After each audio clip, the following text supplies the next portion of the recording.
Hi, everybody. This is Ronda Cobb, the Money Coach. Today is going to be a really good show. So, thank you for joining us. And don't forget, the new website is live, rcmoneycoach.com. And we have the Ronda Cobb, the Money Coach page on both Facebook and LinkedIn now. And you know what we need? We need followers. We need people to click on that little thing so that you can get the free stuff that I post every once in a while. A couple times a week is all I post, but still, it's good stuff. So if you follow it, that would be cool, and I thank you. And if you want the really good free stuff, exclusive information, discounts, and that kind of thing, go to the website and share your email address with us. We do not share it with anyone else. And we will send you, maybe once a week, but no more than that, an email of really cool stuff that you can use to make your financial life better. And we'll send it all to you for free because you'll be on the newsletter list. Thank you for listening and for supporting Ronda Cobb, the Money Coach. I love that you do, and you're awesome. Now, in these last couple months, now it's almost 3, we've been working on a series. First series was people that wanted to move forward with their financial growth. The second series was for people that had questions about their retirement.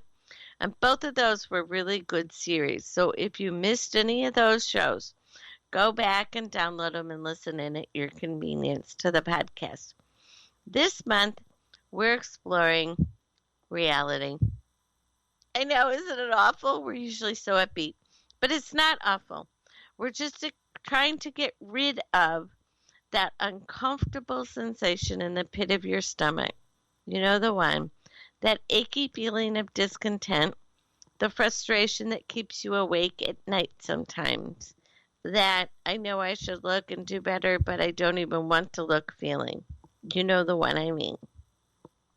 That's what we've been doing this month. And so far in this series, we have done the first 3. The first 3, are you broke? Then we did, how do I know I need help from the Money Coach? And then we did, I make good money. How can I be broke? And those are all still available for download. And it might even make sense to listen to them first, because I sort of did the series in order, thinking that you would listen 1, 2, 3, 4. It's okay if you do it out of order. It just might not make as much sense. So I'll leave that up to you. In the Are You Broke, I gave you pointers on information you would need to complete the self-assessment. In the second week, How Do I Know I Need Help from the Money Coach, we actually did the assessment. We answered some questions to indicate if indeed you need help. And then last week, I gave you reasons why people who are making good money could still end up being broke. Now, don't forget, we made a pact at the very beginning that we're going to lift ourselves up.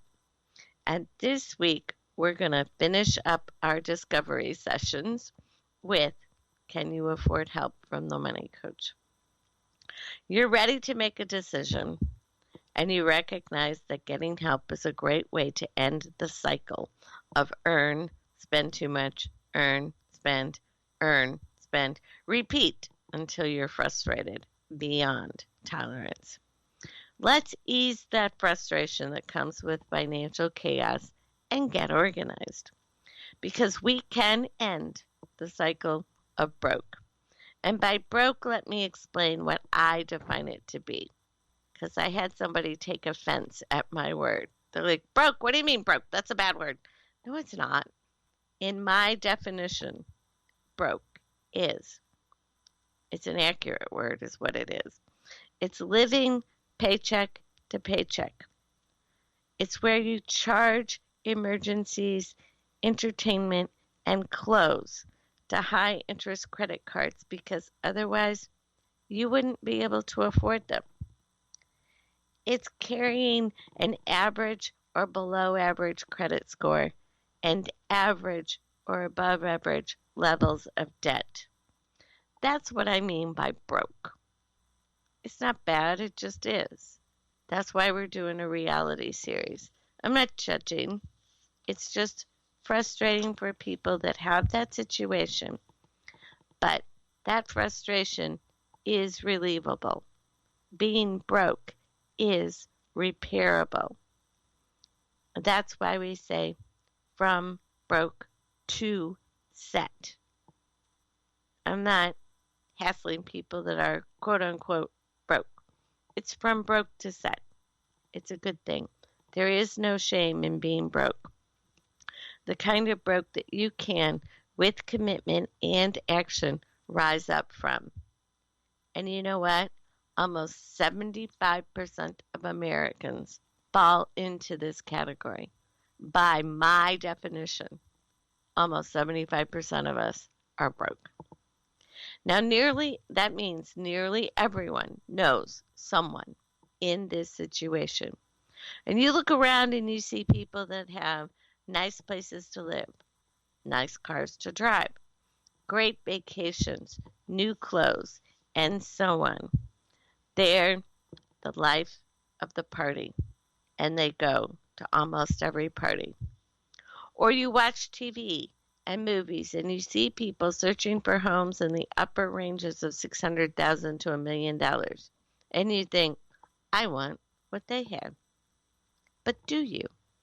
What is actually underlying those lifestyles? Do they have equity in their home? Do they have a 7-year car loan on a 5-year car? Are they $100,000 in credit card debt?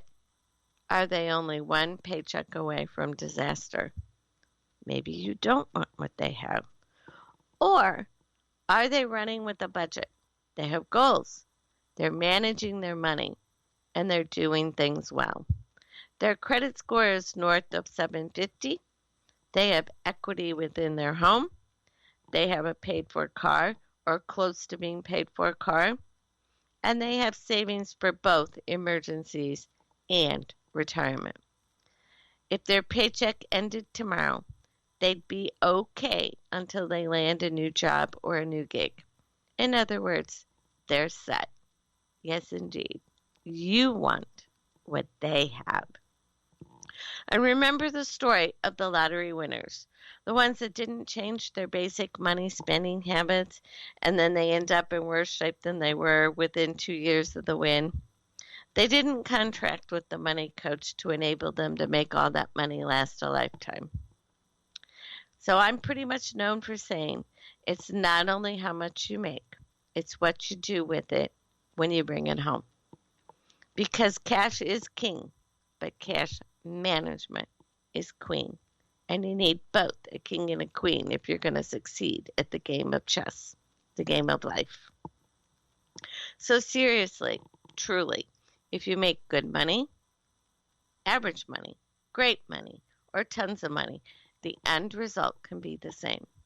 Either you manage it and get set and reach your goals, or you spend it and you stay broke and you do not reach your goals. Which is better for you? And the other issue people who make good money have is time. Time management will do you in as well. And time management is something that will do you in no matter how much you make. Either you manage it or it leaves you down. So if you have good intentions and you know what you need to do, but you don't have any time to complete the tasks, your results might be less than desirable. So you could still end up frustrated and broke. This is where you delegate the work. You do what you can, you do what you excel at, and you delegate the stuff that you do not excel at it.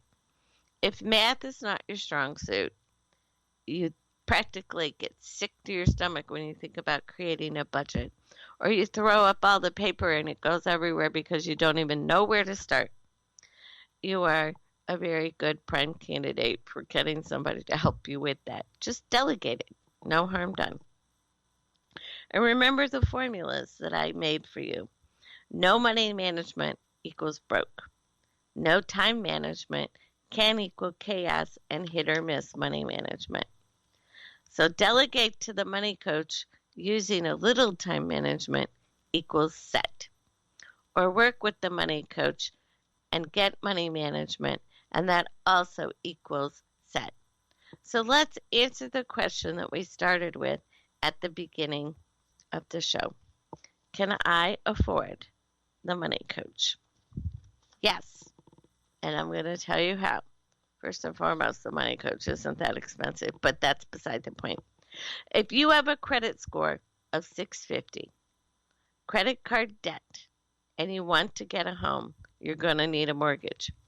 If you get approved, your interest rate will be so much higher than the same candidate with a 750 credit score and less debt that over the 30-year mortgage of $150,000, as an example, even 1% higher interest is going to cost you $30,000 more in interest paid over the life of that loan.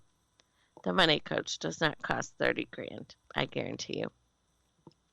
Likewise, if you were buying a car and you have a credit score of 650 and some debt, and someone else is buying a car, same kind of job, same kind of income, but their credit score is 750 and they don't have the debt, they are going to pay up to 5% less in interest over the life of that loan. I ran an example at 3% less or 3% higher in the case of the person who doesn't have the good score. And it was $2,100 more over a 5-year car loan on $25,000. $2,100 bucks. Now, A, where do you find a car for $25,000? There aren't that many. And B, $2,100 is quite a bit of money. It's worthwhile to get this done. Get set. Because the savings, you're going to make money on it, no matter how you look at it. Now the killer, here it comes. If you have the lesser score and the credit card debt, your interest rate could be as high as 21.99%, and I've seen them even higher. This is going to cost you thousands and thousands over time in interest alone. And of course, I ran an example. Only $5,000 in debt at 21.99% was $3,300 more in interest than 14.99 in interest. And I thought 14.99 was pretty high. If you have a credit score of 750 and above and you're going to get a new card, if they're asking you 9.99% interest or above, I think it's pretty high. So 14.99 was pretty high. So you get the point. The savings that you are going to enjoy of getting the money coach and managing your money correctly will serve you for a lifetime. You will save and save and save and save again on interest alone. And I'm not even talking about your car insurance premium. They run your credit score too. The lower your score, the higher your premium. Does not matter where you live or what kind of car you're insuring. The lower the score, the higher the premium. Other factors are also taken into consideration. So if you've got two people with the exact same car and the exact same score, but they live in two different neighborhoods and one's got a garage and one doesn't, that's a factor too. I'm not saying it's not, but the lower the score, the higher the premium. Ask any car insurance agent. Anyone that tells you the truth will tell you it is so. So the difference is substantial. If you get busy and get your coach and get things straightened out, over time, you're going to